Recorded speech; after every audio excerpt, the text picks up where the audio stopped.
Welcome to LOA Today. I'm Walt Thiessen here with Alex King and Daniel Mangina. Today is Tuesday, February the 25th, 2020. It's 4 p.m. New York time.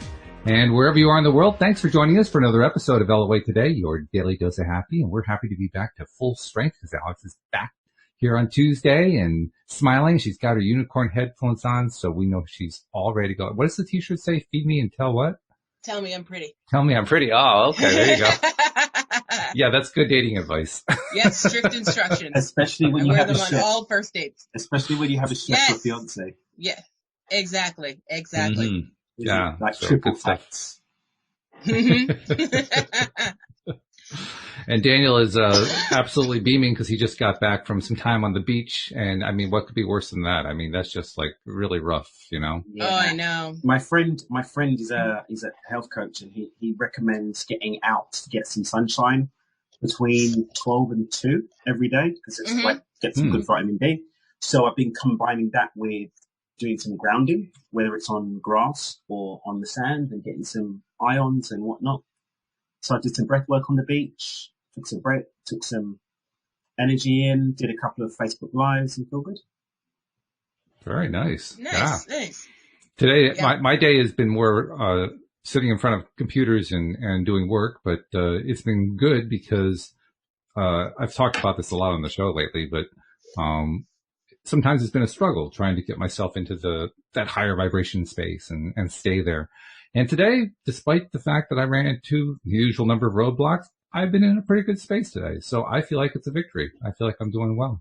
And if I can keep that going, this project may actually get completed. I mean, that would be really good to get the project done because then I don't have to do it anymore. But that's where I'm at right now. It's the finished product. Oh, yeah. Well, the other best part, they say that the journey is the important thing, and where you're programming, the journey is about, can you have segments of time where you actually feel like you're making progress? Mm-hmm. If you can do that, it's actually fairly enjoyable. Mm-hmm. It's when you're constantly beating your head against, well, why doesn't this work? I'll try it this way. Well, that didn't work either. Well, I'll try it this way. Well, that didn't work either. That's when it starts to get frustrating. And that's where it's been kind of like a trial by fire. Can I keep myself in a good feeling place while running into all that stuff? So, you know, this is kind of like the boot camp version of LOA, you know, trying to, against adverse circumstances, seeing what you can do to stay positive. So that's what I've been doing, you know, and I even commented last week, I think it was either to you, Daniel, or to Linda, I had actually enjoyed one day of programming, which kind of blew my mind. I mean, I'm not used to enjoying it. So, yeah, that's what's going on. But anyway, we don't really have a clear topic in mind, although, Alex, you came up with one before the show, and it's not one I don't think we've ever done that one. And we may have. I mean, after 7.5 years, you've kind of done almost all of them. But, yeah. But I just don't recall doing a show where we talked about sacrifice. I mean, that was just really, where did that come from? Was that like inspired by something, or did that just come out of the thin blue, or? Well, bro, okay, so here's what happened. I'm on Facebook, right? And I'm, going through Facebook as I usually do. And then I saw somebody posted about aliens. So then I was like, maybe that should be a topic today. And then I just kept seeing stuff that should be topics. Wait, how does the law of attraction correlate with aliens? You know what? I just bring it to Walt and he figures it out. I never know where it's going to go. I just say, you know what's today's subject? And I grab something out of the air and Walt makes it work. That's what happens. It's true. And, Daniel, the way I'm able to do that is actually pretty simple. I just start with one very basic premise. The law of attraction touches everything in life. That means all topics are okay. You just have to find what the connection is. Yeah. So, that's what's the fun part. What's the role that LOA plays? That's the real question. Yeah. Now, where sacrifice is concerned, we're going to be talking about some pretty obscure LOA, but nevertheless, it's there. I kind of want to see where you get to with aliens now. I really would love to see how that happens. Well, I could do that one that's pretty straightforward. I mean, there are a lot of people who are really interested in the idea of aliens.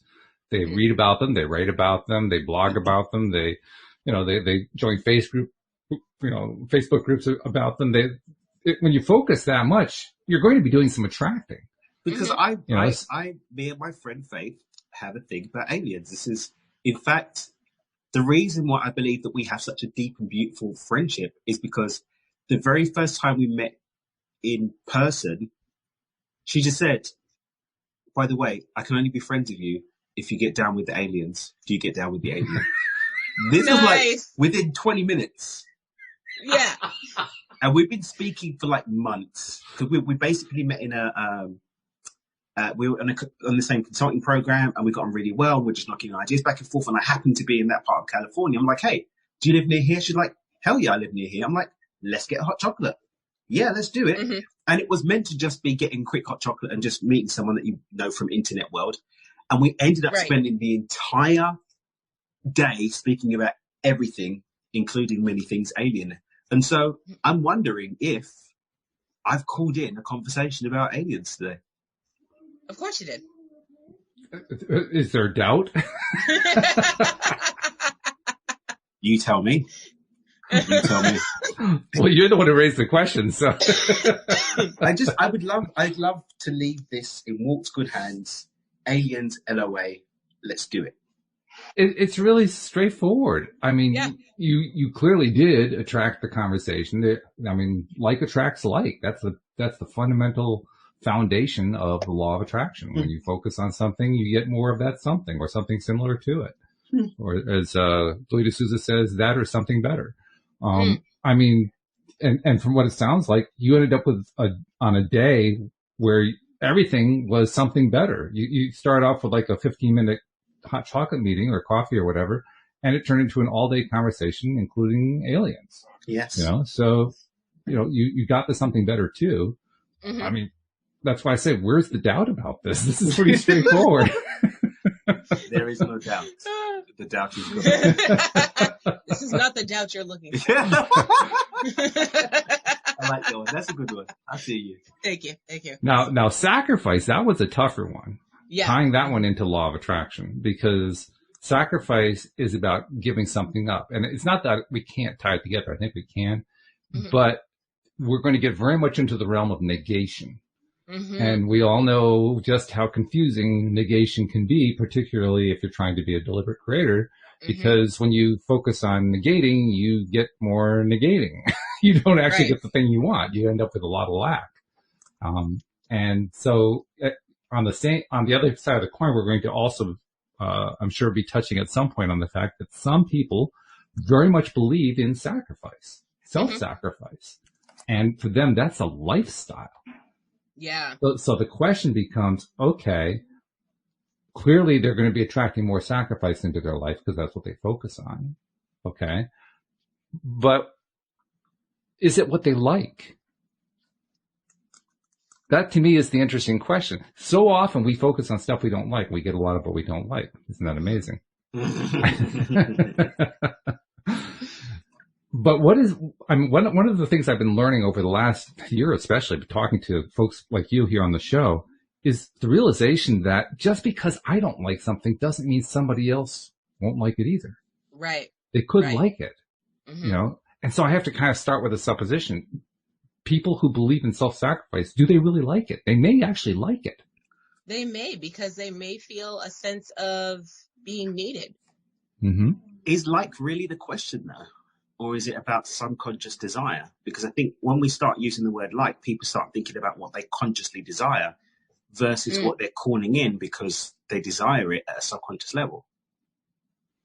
Okay. I mean, to me, that's semantics because liking happens both consciously and subconsciously as far as I'm concerned. But okay, I can buy into that. Yeah, but what I'm saying is that people might not like it consciously, but subconsciously, but they're still calling it.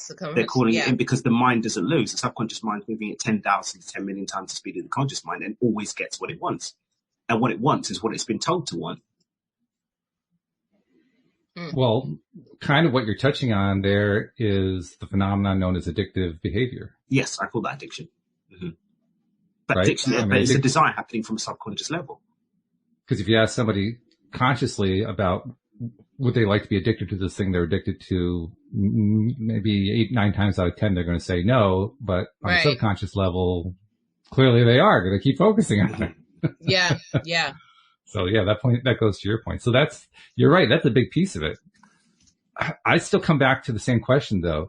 If you like sacrifice, what do you like about it? 'Cause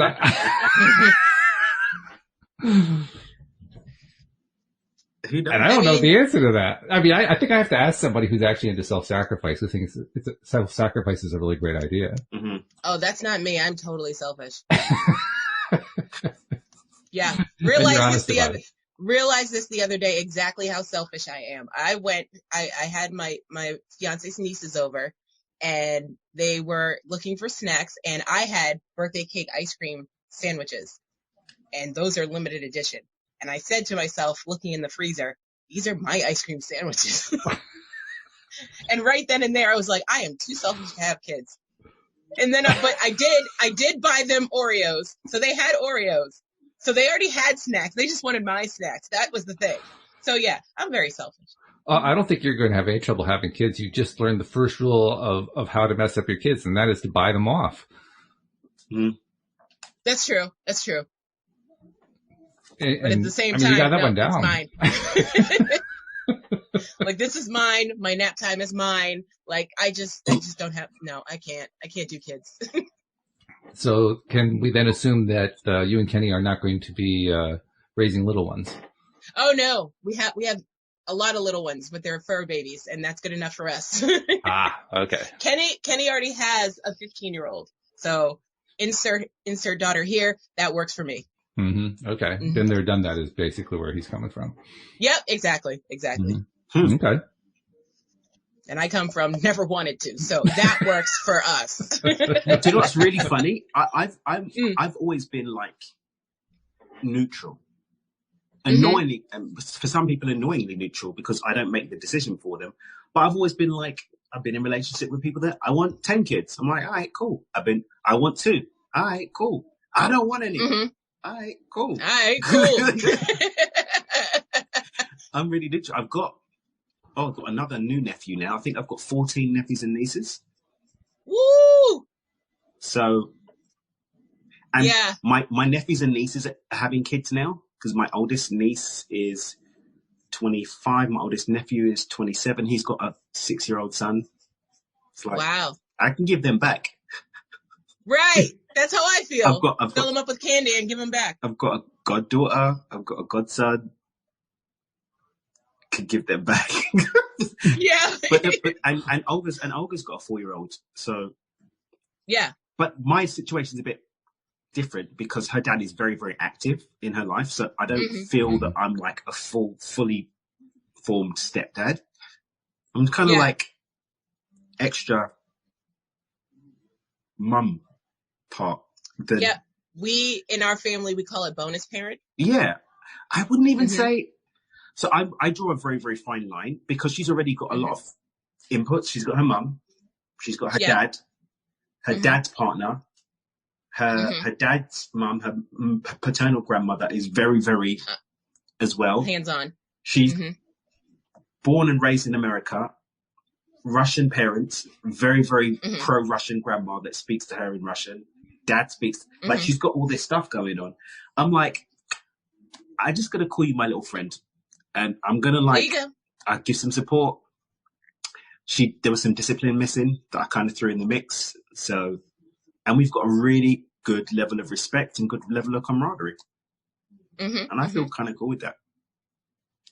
Well, you probably also provided a little stability for her because with all that input coming in, you're basically taking the position, hey, it's not my job to give you input. Yeah. That's almost like an island of sanity. Yeah. Yeah. Do you want to do some colour again? Do you want to go to the swimming baths? Do you want to go to the the playground, dude? Let's go to the store. Let's go to the store. Yeah. Yeah. me and you. It was really funny. I got this beautiful little piece of artwork, this little clay artwork thingy with 3 hearts on it.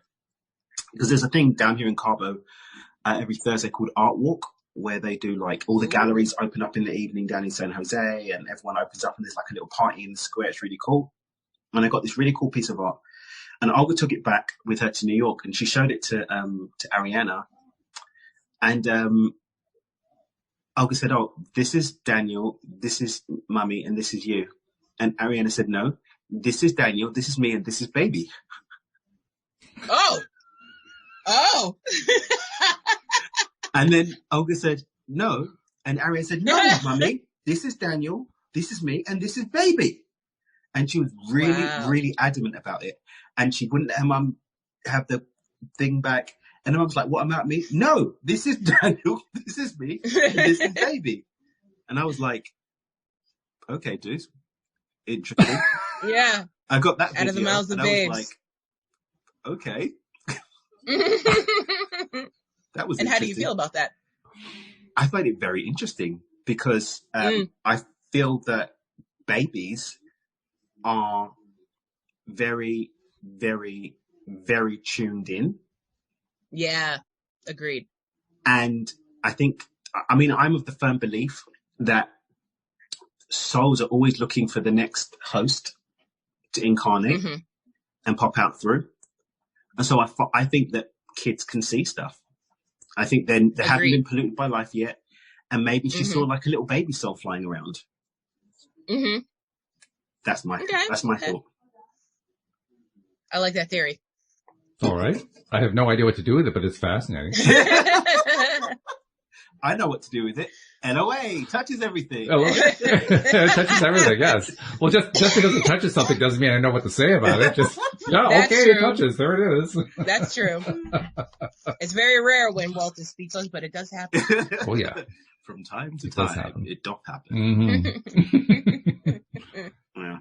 So let's tie back to this parenting thing combined with sacrifice, because that's where we find a lot of people who will talk about, yes, I have to sacrifice a lot for my kids. Right. That's where sacrifice plays a big role in a lot of people's lives. And none of us have kids, so I guess we're kind of not qualified in some people's minds to talk about it. But on the other hand, we all made the conscious decision. Well, Daniel seems to be kind of nebulous about it, but the two of us, Alex, you and I made the conscious decision not to be parents, which gives us a kind of a perspective on the whole thing too, that I think is actually somewhat equivalent, because we said no. And here's the interesting thing. Daniel, you said that you're okay either way. I was kind of okay with it either way too. Really, the only reason we don't have kids is Louise didn't want to have kids, and because she didn't want to have them, I didn't want to have them. Right. Oh, another because thing in common, I wanted the relationship. Law of attraction. There you go. Yeah. But for somebody who is a parent, and I've dealt with plenty of parents, I've dealt with plenty of kids too. I mean, when you open a school, that you do deal with people on that level quite a bit, and Louise and I did that. When you're dealing with parents and they're being challenged in some ways about their relationship with their kids and what's happening with their kids, and taking some responsibility for the influence that they have on their kids and all that kind of thing. That's where you get a lot of the conversation and a lot of the claims about, well, you have to sacrifice for your kids. And I won't try to tell their story, because I don't think that's really right for me to do, but I think you guys have heard the same kind of thing. So I'm curious to know, first of all, what's your take on the idea that parents have to sacrifice for their kids? Let's start there before we can go to the second part. Just start there.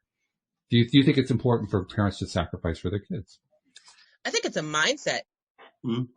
Like, some people may see it as sacrifice. Some people may see it as parenting. And that's because I feel like, as my mom probably did sacrifice a lot for all of us, but she doesn't see it as sacrifice.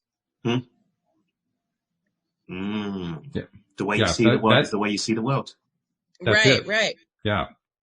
So one person's sacrifice could be another person's investment. Mm-hmm. Yeah.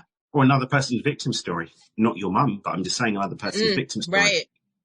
Like they find, and I had this with someone I know who fell pregnant.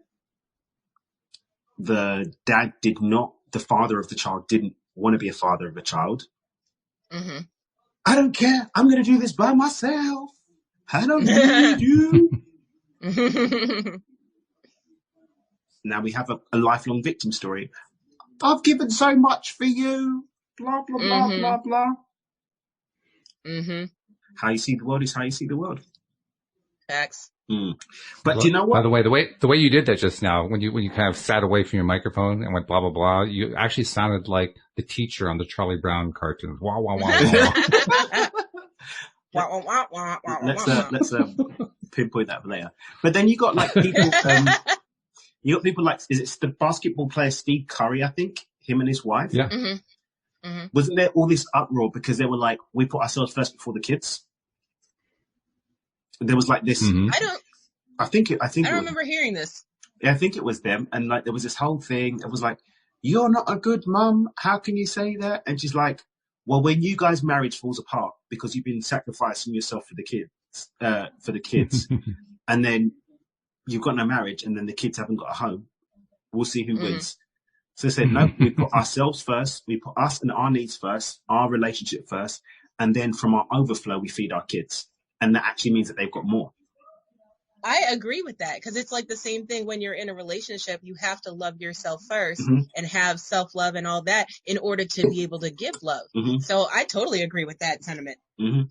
Yeah, I agree with it too. And once again, I think of that same analogy that's been coming up a lot on the show lately, because I guess it's because I keep summoning it, but it's the analogy of what the flight attendant tells you at the beginning of the trip. You know, in the event of an emergency, you'll get oxygen masks. Put the mask on your own face before you put one on your kid. Yeah. If you don't have any oxygen, you can't put the mask on your kid. It's pretty much it. Yeah. It's pretty straightforward.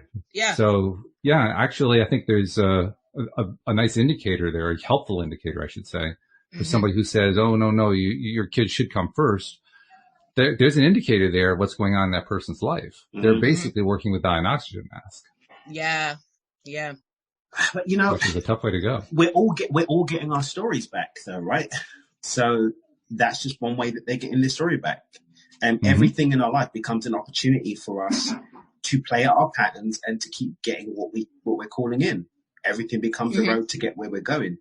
And I think, I guess sometimes for some people, the kid is a road to getting that payoff of seeking validation through an outside party, having a little toy to dress up. Living vicariously through them. Yeah, living vicariously, fulfilling those unfilled needs. I didn't get to be a sports kid or blah, blah, blah, and all this stuff. Yep. So now you're going to play all the sports. All of the things. And some people just reckon, I mean, my own stance, were I to ever have small humans, is my role is to give them structure within which they can have an experience of life. Yeah. And to ensure that I do my part to live as an example and to create an environment that's conducive to them learning frequencies that add to the world and don't take away from it. And other than that, fair game.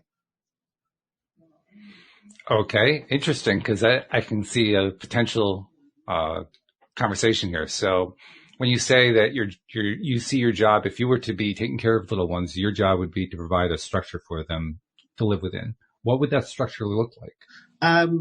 Understanding the laws of the universe would be a very important one for me. Understanding that their world is responding to who they are. Teaching them to be discerning in their choices. And teaching them to listen to their intuition and teaching them to have a relationship with the universe. Those are the core things I would teach small human. Nice. Other than that, at the end of the day, they're going to spend a lot more time with their peers as teenagers. So between the ages of 2 and 7, teaching them boundaries, to question, and to live in the heart. I think if they've got those tools, they're going to have a pretty decent experience. Really? That's an interesting form of structure, because when you said the word structure, that has certain meaning in my head. Yeah. From what people have said to me in the past. Right. And so what were you expecting? I don't know what to expect, because this is you on an LOA show. So I mean, I have learned from all of my co-hosts, don't assume they're going to behave like, quote, normal people, unquote. They're going to behave like extraordinary people. So don't make any assumptions about that. Right. But, dealing with, quote, normal people, with the person that you typically find out there, and of course there's no one typical kind of person, but we've all kind of run into people who have certain characteristics that are very predominant. A lot of people have the same kinds of characteristics. Mm-hmm. And I think that's particularly true with parents. Parents, you run into a lot of people who believe in creating structure for their kids to the point of suffocation, to the point of, hamstringing them. Mm-hmm. And so when I heard that word structure, that's what I was thinking. I was thinking about, well, there are some people who are going to take that structure thing to a pretty far extreme, and there are other people who are going to have a very lax idea of what structure is, and there's going to be everything in between. So that's why I was curious, what you were going to say. Yeah. And I like what you said. I agree with you. I think it's definitely the best kind of structure. I mean, at the end of the day, I've got a very extreme relationship to my view of life and reality that seems to be getting more extreme every day, leading to ever more deep existential crises on a very regular basis. But it's like, for me, you extremist, you. For me, that even the experience of the witnessing of children is a reflection of where I'm at anyway. So what I witness in my world, including any progeny that I would have or have the honor of shepherding in any way, shape or form, is going to be a reflection of where I'm at inside. And so it's self-work that's going to be reflected in what I'm witnessing the child, not in trying to form this external thing that is just a reflection of what's happening inside of me anyway. One of the things that I learned from helping to found this alternative school that Louise and I founded back in 2001 with a small group of adults in this local area here was I learned just how good kids are at creating their own structure. Believe it or not, my belief about structure for kids is I don't really need to create one. If I had my own kids, I wouldn't be trying to create a structure for them because actually kids, coming out the chute and starting their lives, they already have a sense. Out the chute. Literally. So. Hashtag out the chute. Oh yeah, definitely. That's got to go on the list. I've heard of dadism. This is definitely a autism. I should have known that was not going to just slide by. Nope. But anyway, kids right from the moment they're born are basically creating their own structure, except when their parents start imposing their own structure on the kids. And that's where the challenges come into it, to put it nicely. But kids will actually create their own structure because they're trying to piece together how this world works from the physical perspective. Like you were pointing out, Daniel, they already have a pretty good connection to the non-physical. They were just there, and it takes a while before that connection kind of disappears and fades away into the mist. But because of that, we all know how active, particularly a toddler is. They're just constant balls of energy until they fall over and go to sleep and then wake up and go do it again. Right. That's it. And all they're doing is they're learning how the world works. That's their entire job, is to do that. And they do it. They're learning machines. Yeah, really. Well, you don't really have to teach a kid like that structure. They're learning it as they go. Yeah. So I don't really worry about structure when it comes to a kid. In fact, actually, I kind of shy away from it because I figure the moment that I'm bringing structure in is the moment that I could be messing up the path that they know for themselves, because kids really do know their own path. They may not be able to verbalize it to us, but it's pretty clear. If you can sit back and not be a parent and kind of watch them, boy, oh boy, they have so much to teach us about how to create the best path for oneself. They do it beautifully. I'd say definitely, yeah. Then the discernment on the back of that, the discernment I think still sits as quite an important one to have locked in. Discernment by way of example, not discernment by way of instruction, but by way of example. Yeah, that's true. And in fact, I've often thought about what would it have been like if Louise and I had kids. And how would we, I think we would have been excellent parents, to be honest. But then again, I suspect most people probably think that themselves too. So I'm not sure what that really means. But I thought you meant most people would say that about you guys, not about this. I know, right? No, most people would say that. I I don't know, maybe they would. Everyone that knows you guys is going to say that. They say, everyone thinks we'd be great parents. I think most people think they're going to be great parents when they become parents. Just throw away the accolades. Right? Well, all right, okay. It's hard to take credit for something that I haven't actually done. So yeah. So cut me a little slack on that one. All right. I'll let you off this time. This time. This time? Oh, okay. But next time. Uh-oh. This is going to be Next time. dangerous. Just Yeah. saying. But getting back to my point, yeah, I mean, I think about this whole thing about what would happen with kids if I were the parent. And I think I basically have one overall rule, not for the kid, but for myself. Mm-hmm. That rule would be to try not to do anything to impose my way of thinking on the kid and simply wait until the kid asks me something, which you can pretty well bet the kid is going to ask you something. They're going to kill Unless you. you have a really horrible relationship. I mean, you'll actually be lucky if you get through a day without being asked 55 questions. Oh, It's more like facts. 155 questions. Small humans. Yeah, Seriously. Definitely. Oh, man. Quick tangent life hack, by the way. When kids Okay. ask you questions, ask them a question right back. Oh, Yep. yeah. Yep. Yep. Yeah, I learned that quickly. Yeah. Don't The answer them. Teach them to process by asking the question right back. And we're back. And there are also times later on, particularly when the kids get up to like 8, 9, 10, 11, 12, where they've learned that game. They understand that game. Mhm. And so they start to become insistent, demanding an answer.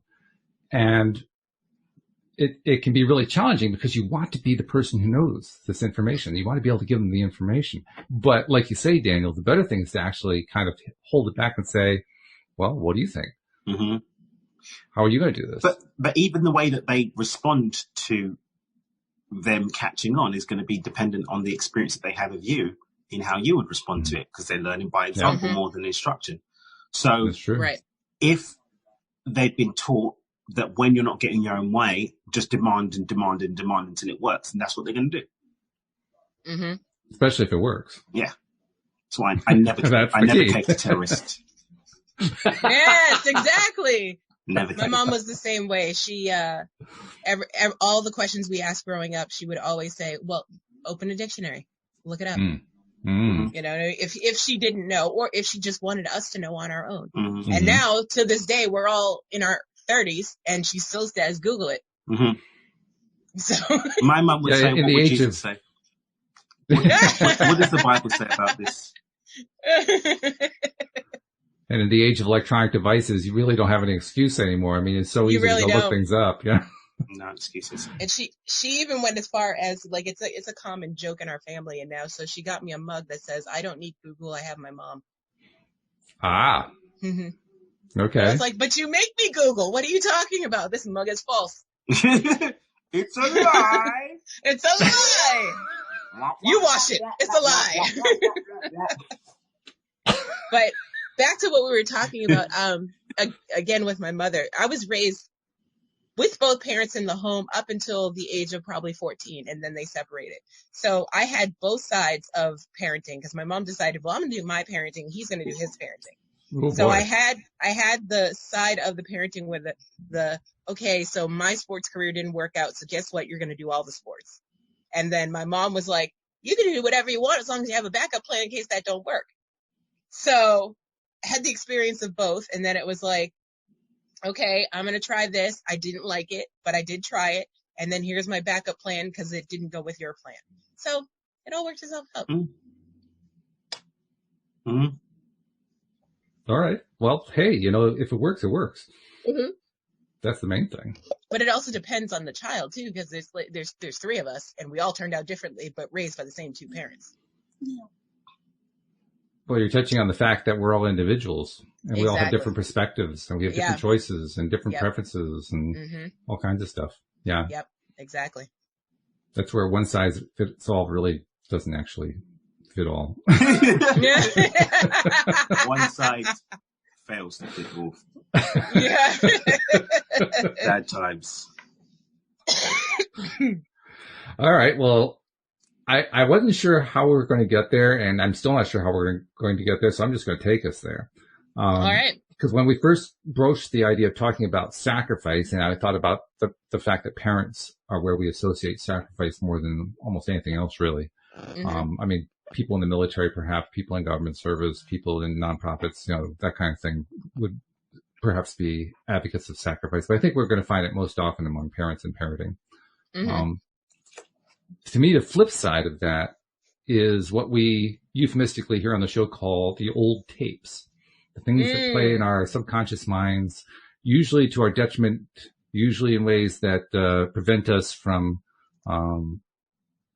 achieving that high vibration that we all talk about wanting to achieve, and we blame it on those tapes. And those tapes came from that self-sacrificing parent who was totally unappreciated. I was in labor for 17 hours. So I got to bring that side in and ask you guys, how does that inform your thought about your thoughts, I should say, about sacrifice and self-sacrifice, particularly where parenting is concerned? Interesting. Well, the kid's going to be what they end up being. What they end up being is going to be a combination of their environment against a backdrop of whatever they came through with, which is the lens through which they see stuff anyway. And that cacophony of stuff shows up as a person.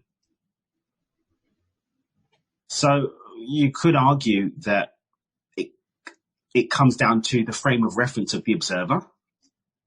So for me, looking at that, I'd be like, well, it really just comes down to whoever's witnessing. So if it's the parent witnessing, that they're going to have their own version. And if it's a child witnessing, they're going to have their own version. And each one of their versions is really just going to be their internal environment reflected out in what they're experiencing. As was clearly exhibited by the story of the little girl who said, no, that's me, that's the baby. Yeah. I totally agree with what he's saying, because I'm going back another generation now, and I'm looking at how my grandmother parented, then my mother, how she parented out of spite, and then out of spite of how she was raised, and was like an amazing parent out of spite, but and then how I was raised. So it's like, you're right, there are different versions depending on who's telling the story. So it's like, now I see the two generations, and I'm like, okay, my grandmother wasn't the best parent, but she was there, I guess. And then my mother, again I say, out of spite, decided to be the best parent she could be, and nothing like her mother. So it all worked out in the end. Those would create tapes that are so confusing that a therapist would say, I quit. I don't know what to do with that. So in my reaction to both of those generations parenting, I decide that it's going to be what it's going to be. There's no predicting. You can do you give as much structure as you want, but it's going to be what it's going to be, because we're here to experience something, and nobody knows what it is until we're done. So. And I think that's where, again, the law of attraction comes in. Because what it's going to be is, for each party is going to have an experience of reality based on who they are and what their frequency is. And so people that try to fight matter with matter and make something happen on a material level, but are ignoring the rest of the playing field, are probably going to be frustrated by what they experience. I've told you 1,000,000 times. Yeah, but your frequency and the environment you've cultivated by your frequency is a child that doesn't listen to what you say. You're calling in an experience of having battle instead of a harmonious relationship in your home. And that's being experienced in this instance as your child not listening to you. Right. And whenever I hear that phrase, I told him 1,000,000 times, or I told her 1,000,000 times, or I told you 1,000,000 times, the first thought that goes through my mind is, you're insane. And the reason I say that is insanity is repeating the same action over and over again, expecting a different result. Yeah. Yeah. So true. Facts. Big facts. That's a pet peeve of mine, having to repeat myself. Oh, it drives me nuts. To repeat what? You know what? Well, I purposely don't do it. I'm sorry, Alex. I found that really no, it's totally hilarious. But no, I purposely don't do it. So now you just missed out if you weren't paying attention. Sorry, not sorry. Catch me in the hashtags. I don't know what to tell you.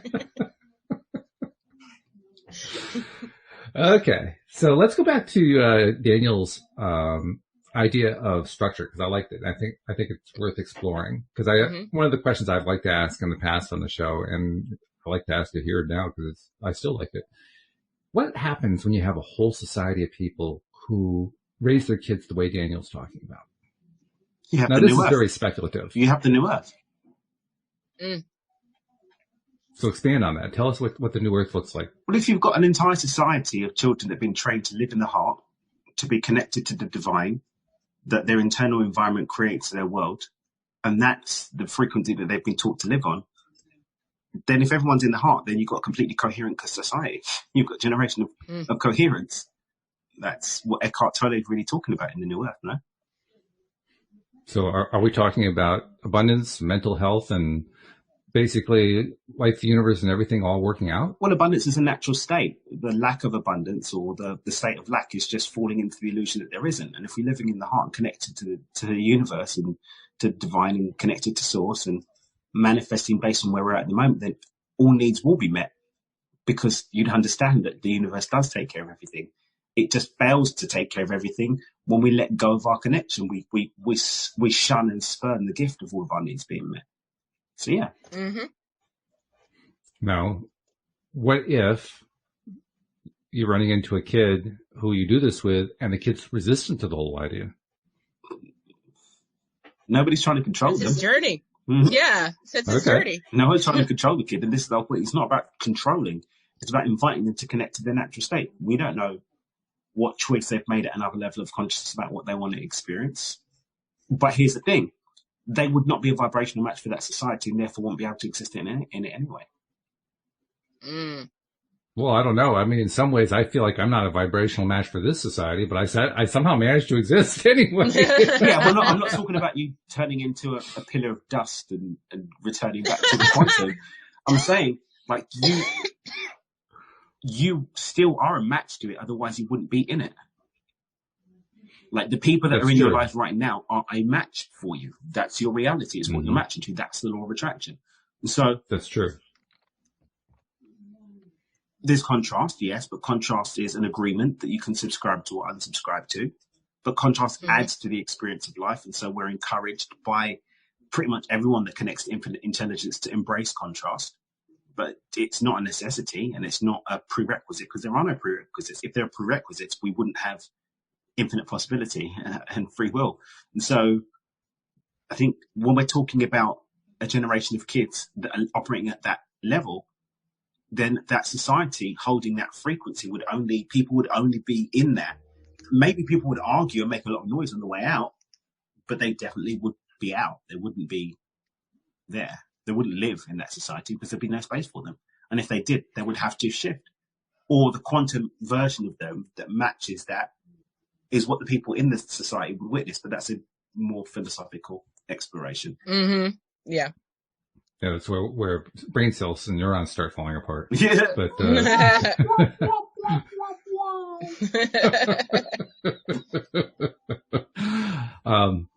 yeah. What I'm thinking about right now is whenever there's a resistance that goes on, because you're right. I mean, right now, if I look at society, we are a society full of people who love contrast. They may not actually say that consciously. I'm sure they don't, because most of them don't know law of attraction even, let alone, what it is they're paying attention to. But clearly, I mean, you look at the culture, west, east, north, south, I don't care what part of the planet you're on, the culture is dominated by contrast in a huge, huge way. And it's not like people are shying away saying, no, thank you. But so, do you know what? I would even put in, well, for them, the contrast is the upswing. Yeah. Yeah, I agree with you. That's exactly what happened. The brightest part of my day. I just had a good day. I just smiled inside. I was happy for a moment to the peace. Contrast.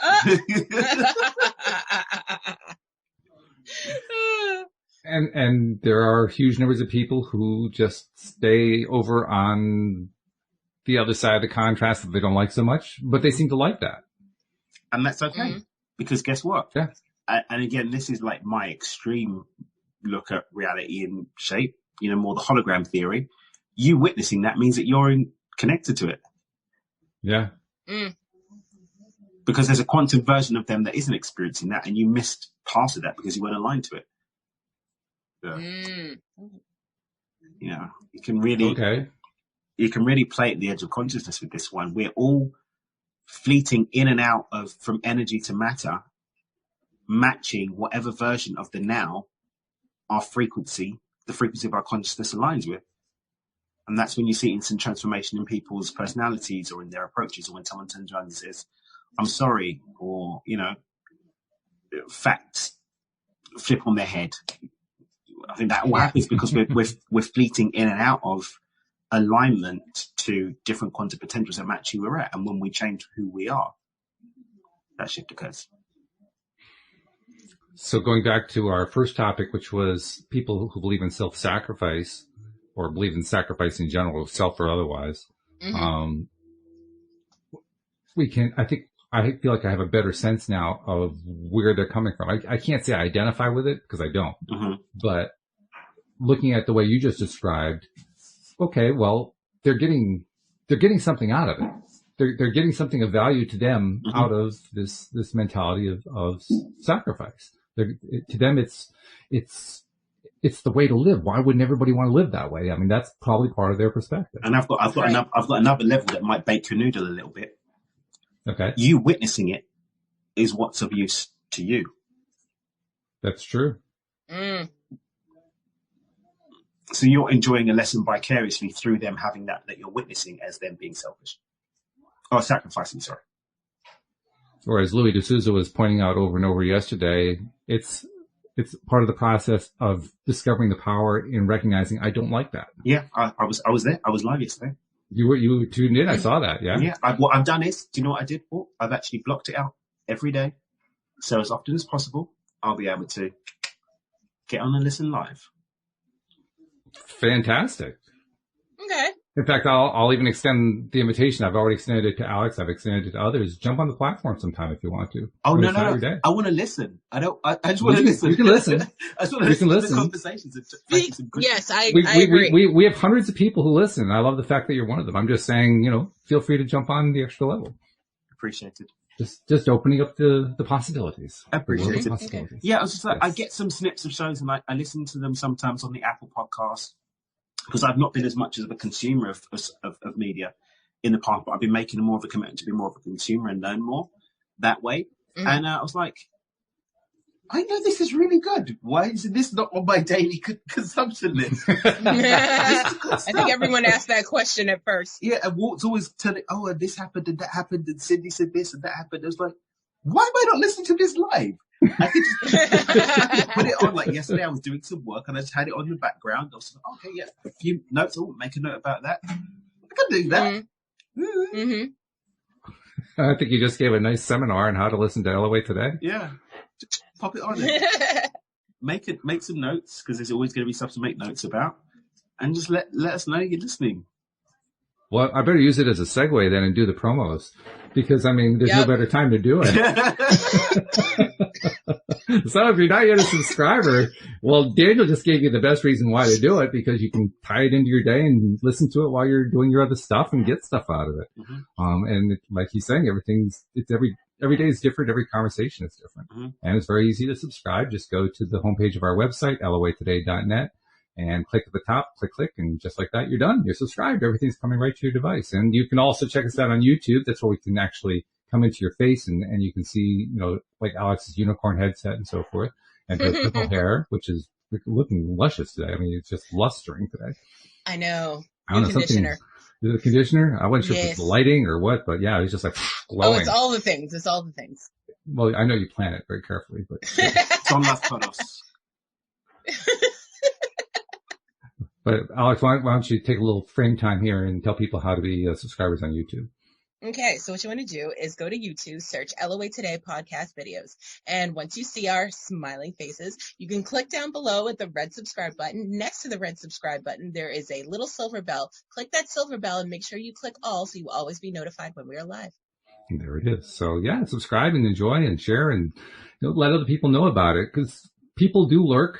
And then they become subscribers, and then they're subscribers for life. You will tune in. It's that simple. This is the podcast that you're looking for. Right.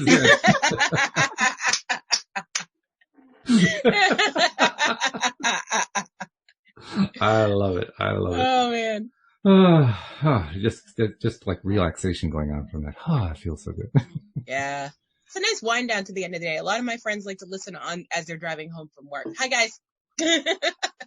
I'll tell you what, back when we had like 20 episode listeners per month, right. When we were doing it 20 times a week.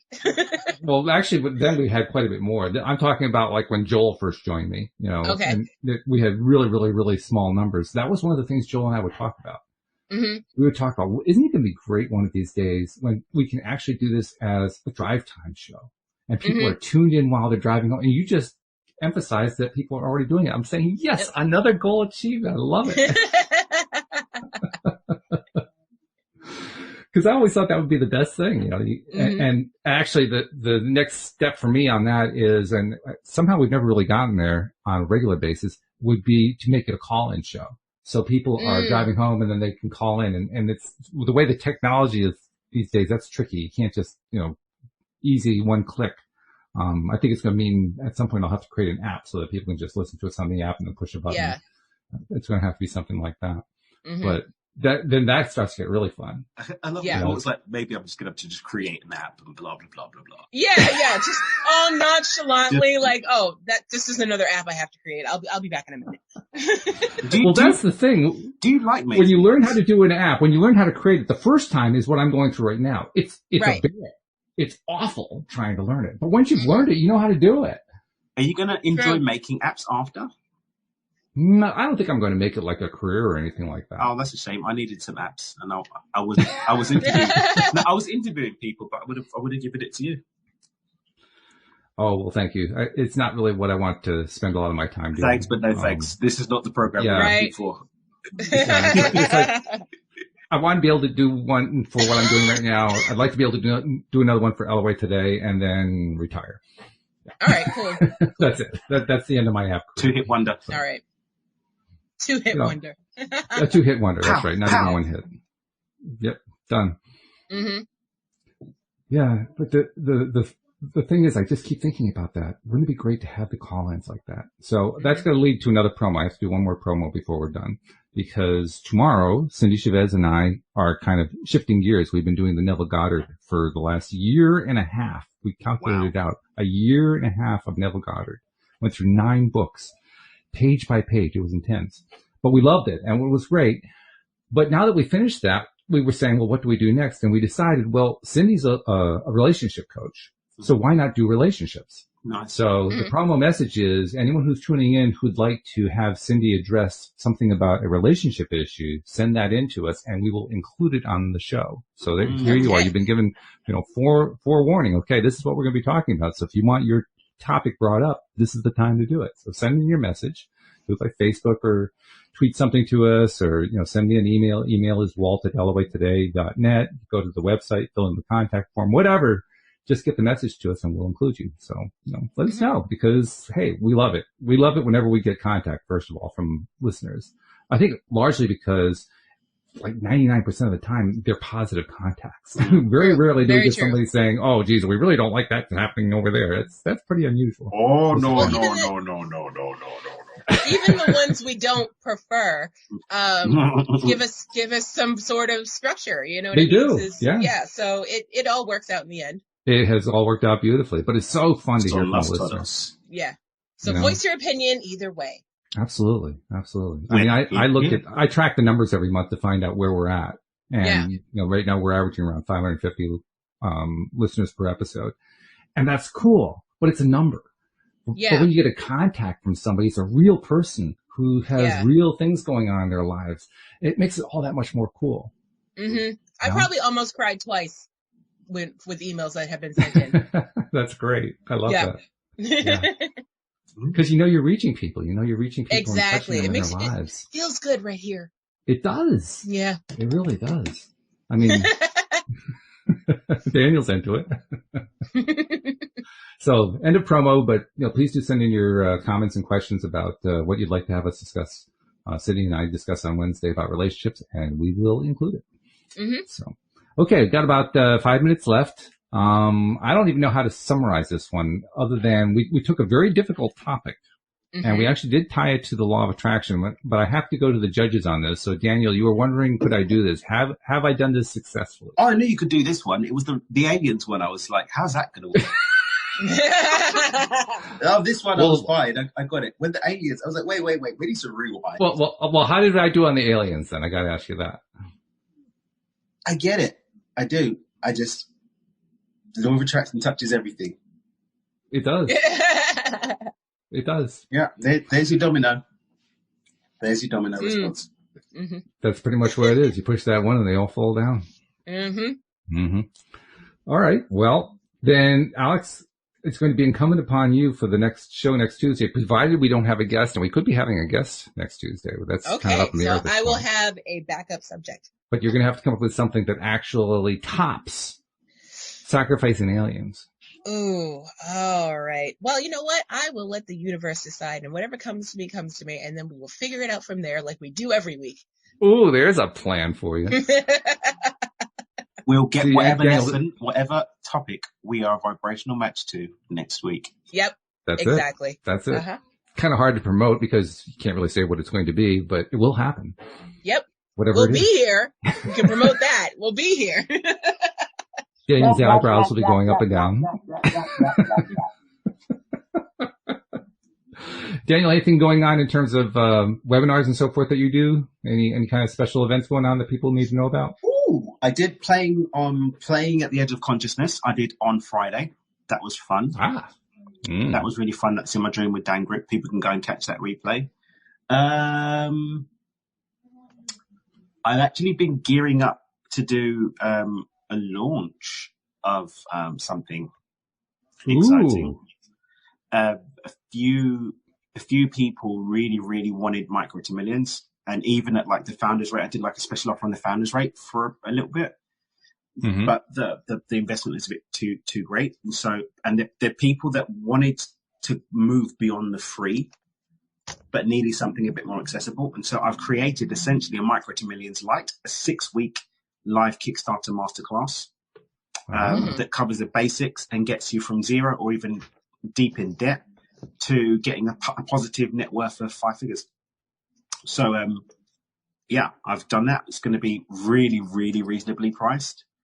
Do we know when that's going to launch?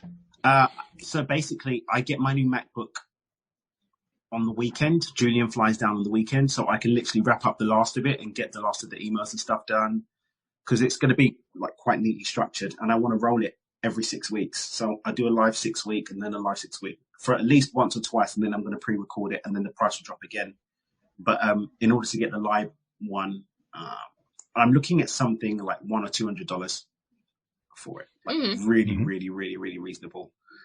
Maybe even have an option for people just to get the recorded and not have the live ones, just have them recorded for like $50 or something. So I'm working on that.